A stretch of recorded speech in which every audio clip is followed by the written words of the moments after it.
ద్వైపాక్షిక బంధం బలోపేతం, పెట్టుబడుల ఆకర్షణే ప్రధాన లక్ష్యంగా బ్రిటన్ పర్యటన తలపెట్టిన ప్రధాని నరేంద్ర మోదీ లండన్ చేరుకున్నారు.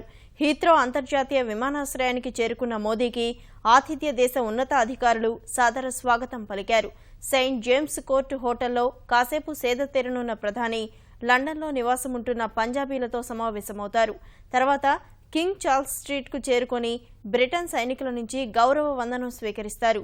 బ్రిటన్ ప్రభుత్వ కార్యకలాపాలకు ప్రధాన కేంద్రమైన 10 డౌనింగ్ స్ట్రీట్లో ఆతిథ్య దేశ ప్రధాని డేవిడ్ క్యామరూన్తో మోదీ ద్వైపాక్షిక చర్చలు జరపనున్నారు. ఆ తర్వాత ఇద్దరు ప్రధానులు సంయుక్త ప్రకటన చేయనున్నారు. అక్కడి నుంచి మోదీ డేవిడ్ కలిసి పార్లమెంట్ స్క్వేర్ వద్దకు వెళ్లి మహాత్మాగాంధీ విగ్రహానికి నివాళులర్పిస్తారు. తర్వాత మోదీ రాక సందర్భంగా ప్రత్యేకంగా సమావేశమైన బ్రిటన్ పార్లమెంటును ఉద్దేశించి ప్రధాని ప్రసంగిస్తారు. బ్రిటన్ పార్లమెంట్ స్పీకర్ల ఆతిథ్యాన్ని స్వీకరించనున్న మోదీ గిల్డ్ హాల్లో జరిగే ఓ కార్యక్రమానికి హాజరై ప్రసంగిస్తారు. రాత్రికి బ్రిటన్ ప్రధాని డేవిడ్ క్యామరూన్ తన నివాసంలో ఇచ్చే విందుకు మోదీ హాజరవుతారు.